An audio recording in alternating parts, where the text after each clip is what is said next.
Fala pessoal, beleza?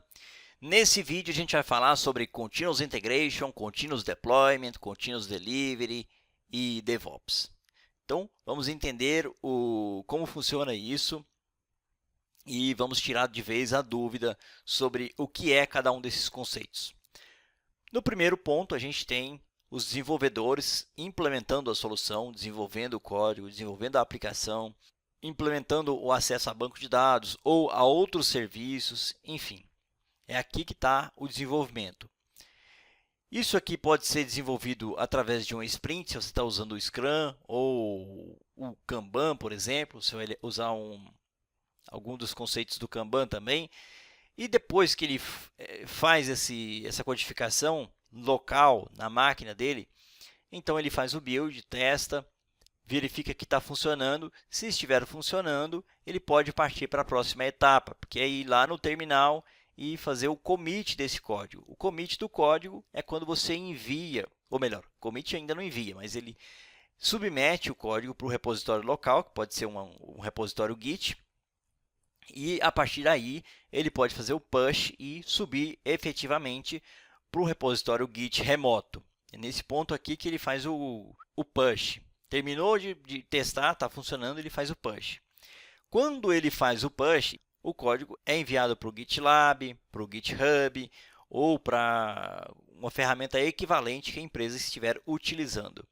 Nesse momento, entra uma ferramenta como o Jenkins, como o GitHub Actions, o GitLab CI ou ferramentas equivalentes para poder testar esse código. Essa etapa também é conhecida como Continuous Testing e vem antes do ciclo de Continuous Integration efetivamente.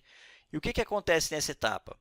Ele vai testar a aplicação. Esses testes geralmente são testes automatizados que testam componentes individuais, são testes unitários, testes de integração, testes de serviços, e eles são executados automaticamente por uma ferramenta como o Jenkins, o Travis CI, o GitHub Actions, enfim, esse tipo de ferramenta.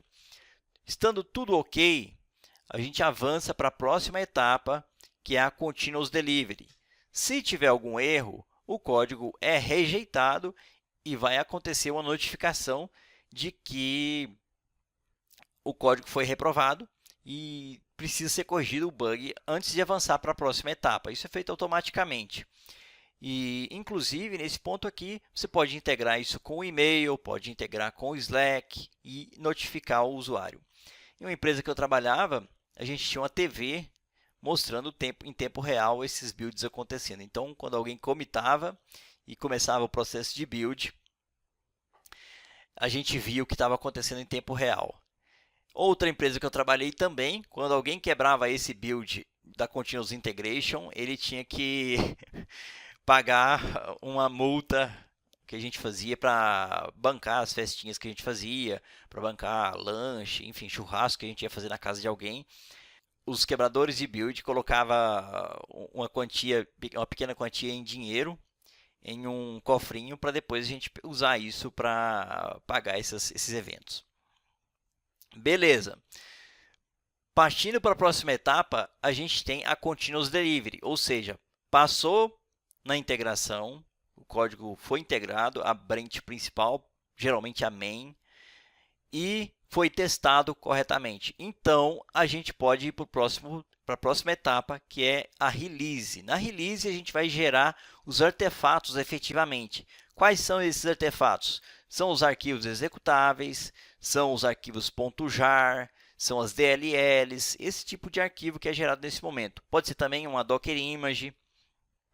E ao final da Continuous Delivery, a aplicação é implantada em um ambiente de QA. A parte de QA pode ser automatizada, mas em produção ainda não é automatizada. E no QA, ela é testada, pode ser testada manualmente por testers humanos, e também podem existir scripts automatizados em Selenium, Siculi ou ferramentas do tipo, que vão testar esse código e verificar se ele está aprovado ou não. E se ele falhar, vão abrir um bug no Jira ou no Redmine, em ferramentas similares, e vai voltar como algo que os desenvolvedores precisam corrigir antes de ir para o deploy. Em empresas mais robustas, isso aqui já é muito bem validado e bem testado, e já temos testes de integração nesse ponto aqui, testes unitários e testes automatizados nesse ponto aqui também, que verificam o front-end, verificam a parte que o usuário vai interagir. E se passar nessa etapa, se já passar automaticamente nessa etapa, nem tem testes humanos, já vai direto para o deploy. E aí é o que a gente chama de continuous deployment.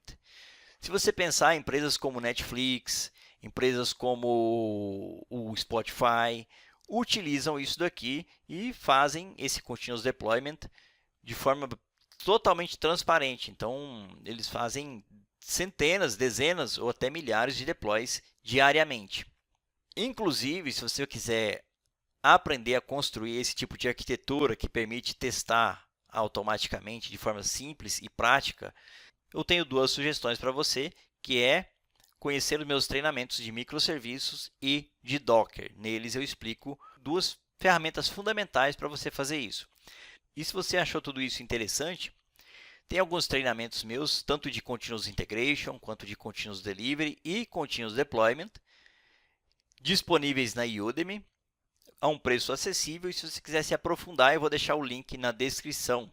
Além desses treinamentos, existem treinamentos também de microserviços que te permitem construir aplicações usando o mesmo estilo arquitetural que o Spotify, a Netflix, o YouTube e todas as grandes empresas fazem, que são os microserviços. E também eu vou deixar nos links da descrição.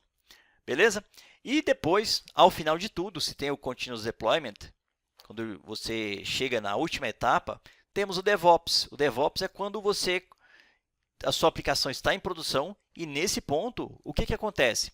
Nesse ponto é hora de fazer o monitoramento, observabilidade, enfim. É aqui que a gente vai acompanhar a aplicação e ver se ela está tendo algum problema, se ela tem algum gargalo, se a gente tem que melhorar alguma coisa. A gente vai gerenciar incidentes também. E, claro, otimizar desempenho, otimizar alguma consulta que está com problema, otimizar queries em banco de dados, otimizar o acesso a microserviços, otimizar o acesso a outros microserviços, melhor dizendo, implementar um cache se for algo que a gente possa implementar cache, enfim. É aqui que a gente vai otimizar a aplicação. Isso aqui é feito o tempo inteiro durante o desenvolvimento da aplicação.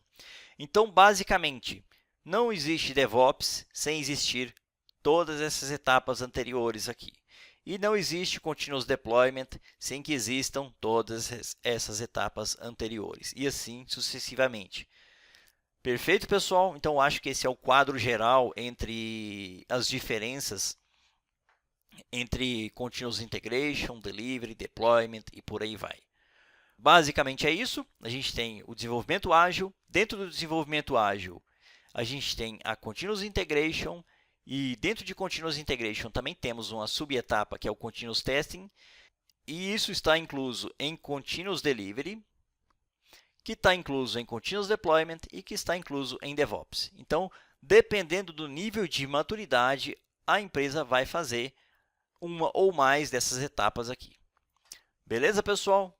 Espero que você tenha gostado. Deixe seu comentário, sua crítica e deixe o seu like se isso te ajudou a aprender um pouco mais sobre o mercado de TI e sobre como funcionam as tecnologias de TI. E é isso. Se você quer aprender alguns desses conceitos e se aprofundar ainda mais, confira os treinamentos que eu deixei na descrição. Beleza? Então é isso, pessoal. Até um próximo vídeo.